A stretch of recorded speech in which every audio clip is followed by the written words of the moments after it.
Hey guys, welcome back to World of Warships. Today we're taking a look at the Encounter again, the tier 9 of this new Commonwealth cruiser line.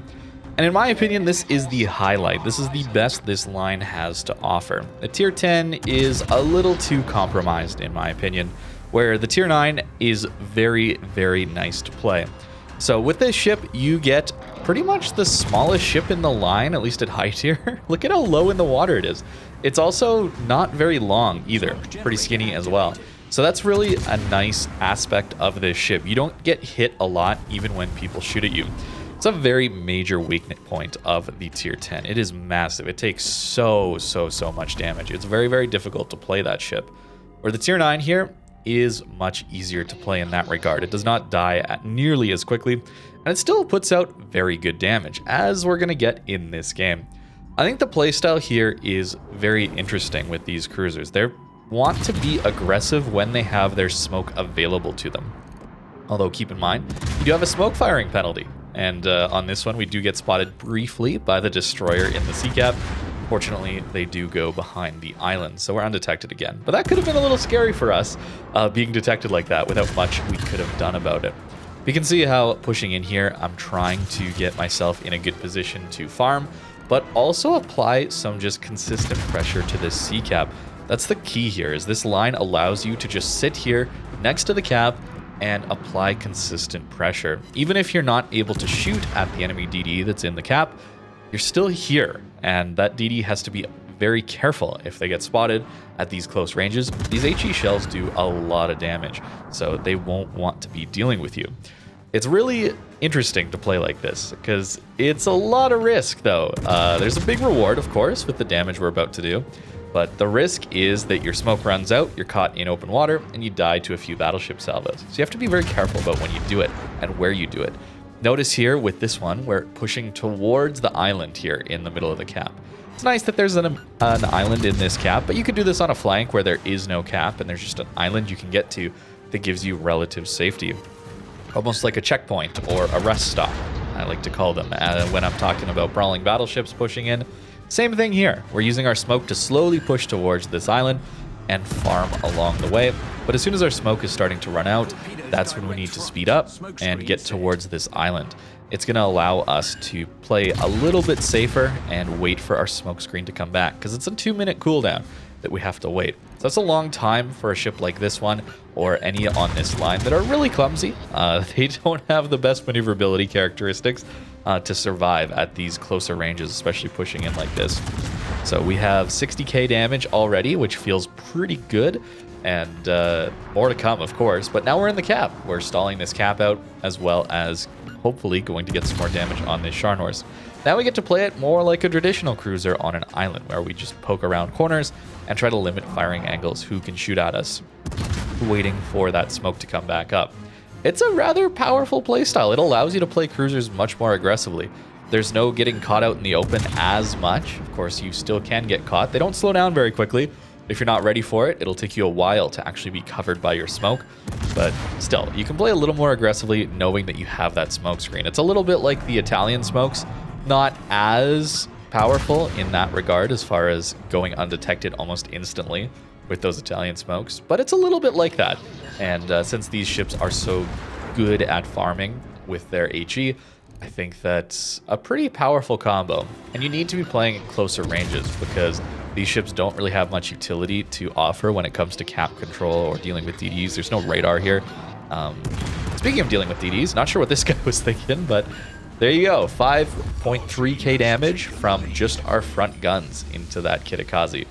The HE slaps pretty hard, man. It really does. Now reversing back out, trying to get some more damage in on these guys, getting the cap, and it's time to push again. Our smoke is back, it's available. The enemy team is kiting away. You're going to find this in a lot of your games, I'm sure you've seen it, where you win a flank and then the enemy team just starts kiting. It makes sense, I don't blame them. But a lot of passive games at higher tier these days. And when you have a smoke that kind of just follows with you, it's nice to be able to set up to farm and still be moving. Even if you're moving slowly, it's not very fast, but it does allow you to stay within range for just a little bit longer with these smokes relative to a permanent smoke you put down, like, I don't know, like a gearing smoke, for example, if you get that, or Smolensk, things like that have a smoke themselves, I suppose, would be a better example. They put down their smoke and then they have that spot to farm from. They can't really maneuver away from there with that smoke. And here we can. Starting to take some more fire, of course. A little scary when it comes to battleships. A bit of a crossfire here. Kansas also looking our way. Fortunate that they did not lead for us to stop here. They overlet us, I suppose, and we don't take too much damage. And now we just kind of sit here at quarter speed and are able to farm these guys as they're kiting away. Well, Freddy's pushing in, but he's soon to be kiting away. And this is the playstyle, man. It's not that complicated, I don't think. I think the challenge here is going to be finding opportunities to play with this smoke and not get killed. You're going to die very quickly, especially in the tier 10, tier 9 less so because it is smaller, but you're going to die quickly if you get caught out and you don't play this smoke screen correctly. It also means you have to be very careful about radar cruisers, so you don't want to be pushing towards them, and especially things like the Russian cruisers with that 12-kilometer radar. That's pretty scary to deal with, so be a little wary of that, but situations like this are kind of the bread and butter of this ship. Hoping to get some fires here as the Freddy has damage controlled. His immunity time should be going out soon. In fact, there it is. You can see the little flashing lights on his ship have gone away. So now we should be able to light fires. At higher tier with these 203s, you have like 20-21% fire chance with the build. That's a lot. That is a lot of fire chance for this reload, right? Keep in mind things that have that fire chance typically have an over 10-second reload, closer to 13 to 15 seconds usually. And our reload here is, what, 7.5 seconds with this build currently. That is using top grade gunner as well as some adrenaline rush here, but that's pretty good. You're going to see a lot of games where you just are like, what is going on with my fire chance? How am I getting 2-3 permanent fires after lighting 2 or 3 fires on a guy just instantly? We're not getting it here, but the Kansas is going to feel the pain, a little bit. So this is a little bit unlucky, I would say, even. There we go. Finally getting that second follow-up fire, and the damage will stack. So that's it. That's kind of the idea of these cruisers. They're not the most complicated, but I have kind of enjoyed doing some of these videos on these new ships. They play different. If you're interested in the Perth, for example, that ship's been in the game a long time. Not very popular, but those of you that do enjoy it, this is the line for you, I guess. This thing does play very, very similarly. And at least here you do get that range with the shell velocity at these higher tiers. Playing some of the lower tier ones, I have done it a little bit. And with those 152s, they lack shell velocity, even though they do have decent range. So it's a little harder to land your shells, as well as having worse pen.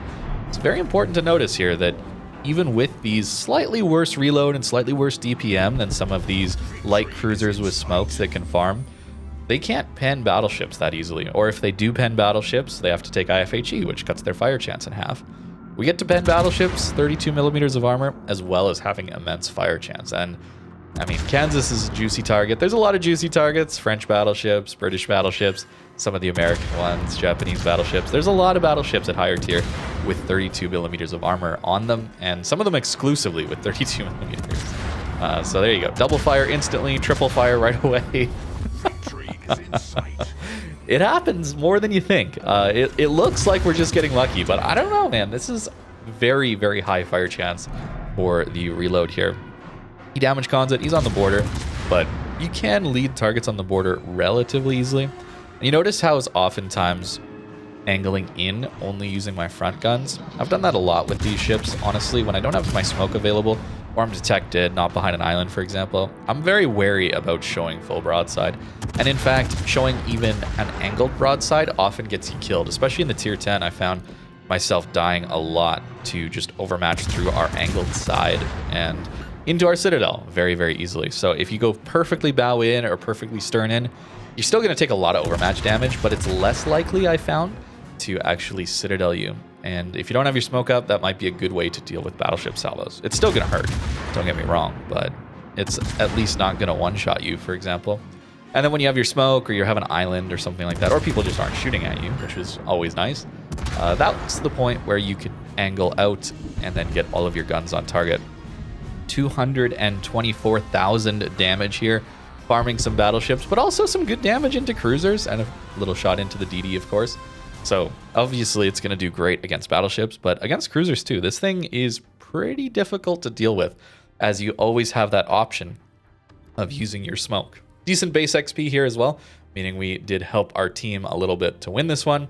15 fires, no witherer. Feels a little bad, but that just shows you how much alpha damage we're actually getting into people. We're not reliant on those fires, even though the fires are a very good portion of this ship's damage. As for the build on this ship, I've gone with pretty much a full damage build for the most part.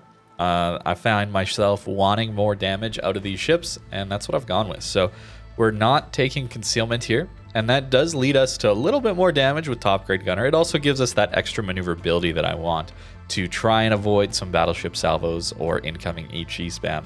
It's a little easier with encounter because it's so much smaller than Cerberus, but still, it's very nice to have that rudder shift. Our turning radius, not great. It's okay. It's not great though.